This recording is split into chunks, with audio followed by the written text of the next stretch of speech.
Hi, I'm Zach. I'm going to read a book called Cloudy in the er, Cloudy in the Chance of Meatballs.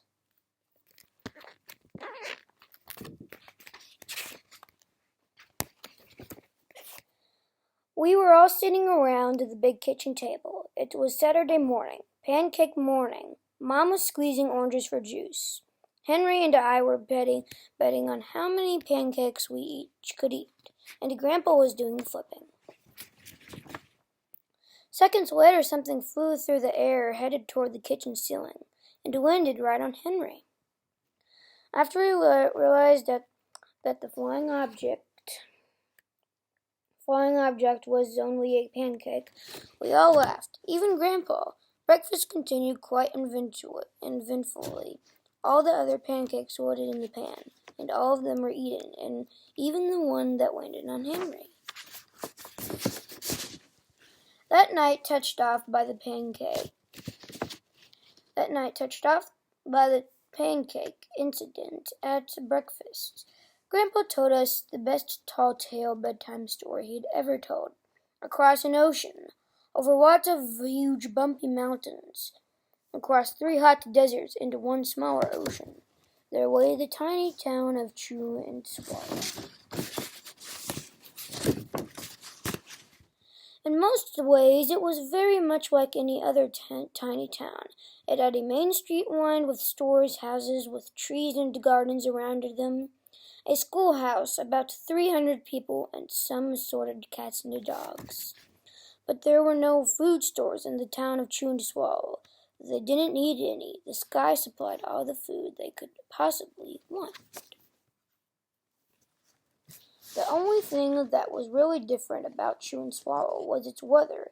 It came 3 times a day at breakfast, lunch, and dinner. Everything that everyone ate came from the sky.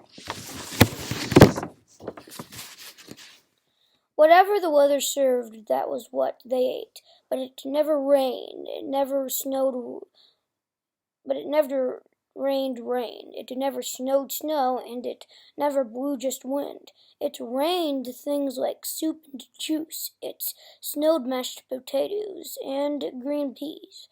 And sometimes the wind blew in storms of hamburgers.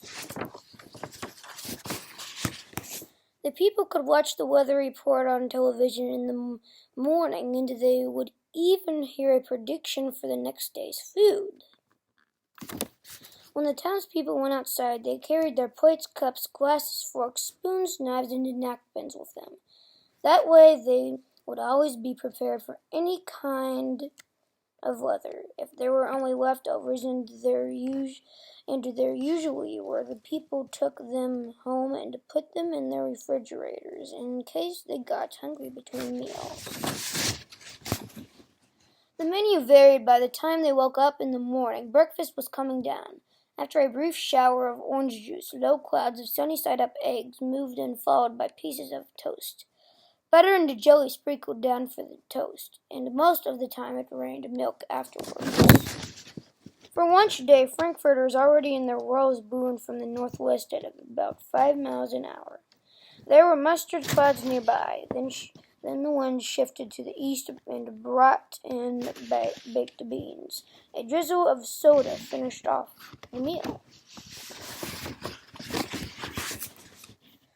Dinner one night consisted of lamb chops, becoming heavy at times with occasional ketchup. Periods of peas and baked potatoes were followed by a gradual clearing, with a wonderful jello setting in the west.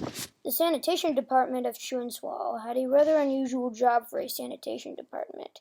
It had to move the food that fell in the houses and sidewalks and lawns. The workers cleaned things up after every meal and fed all the dogs and cats. Then they emptied some of it into the surrounding oceans for the fish and turtles and whales to eat. The rest of the food was put back into the earth so that the soil would be richer for the people's flower gardens. Life for the townspeople was delicious until the weather took a turn for the worse. One day there was nothing but gorgonzola cheese all day long. And the next day there were Brussels sprouts and peanut butter with mayonnaise. The next day there was only broccoli, all overcooked. Another day there was a pea soup fog. No one could see where they were going, and they could barely find the rest of the meal that got stuck in the fog. The food was getting larger and larger, and so were the portions. The people were getting frightened. Violent storms blew up frequently. Awful things were happening. One Tuesday there was a hurricane of bread and rolls all day long and into the night.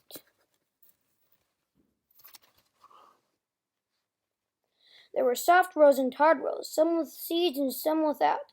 There was white bread and rye and whole wheat toast. Most of it was larger than they had ever seen bread and rolls before. It was a terrible day. Everyone had to stay indoors. Roofs were damaged, and the sanitation department was beside itself. The mess took the workers 4 days to clean up, and the sea was full of floating rolls. To help out, the people piled up as much bread as they could in their backyards. The birds picked at it a bit, but it just stayed there and got staler and staler. There was a storm of pancakes one morning and a downpour of maple syrup that nearly flooded the town.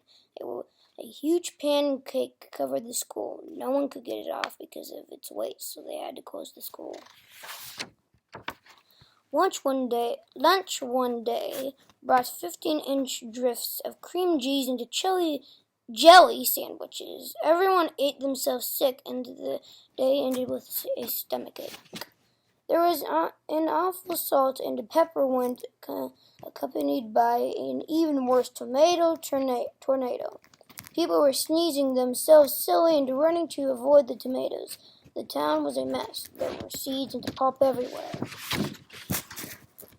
The sanitation department gave up. The job was too big. Everyone feared for their lives.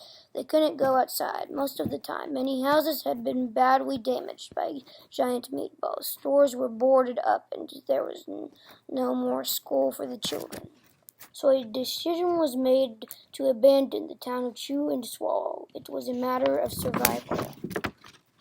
The people glued together the giant pieces of stale bread, sandwich style with peanut butter, took absolute necessities with them, and to set sail on the raft for a new land. After being afloat for a week, they finally reached a small coastal town which welcomed them. The bread had held up surprisingly well enough for them to build temporary houses for themselves out of it. The children began school again, and the adults all tried to find places for themselves in the new land. The biggest change they had to make was getting used to buying food at a supermarket.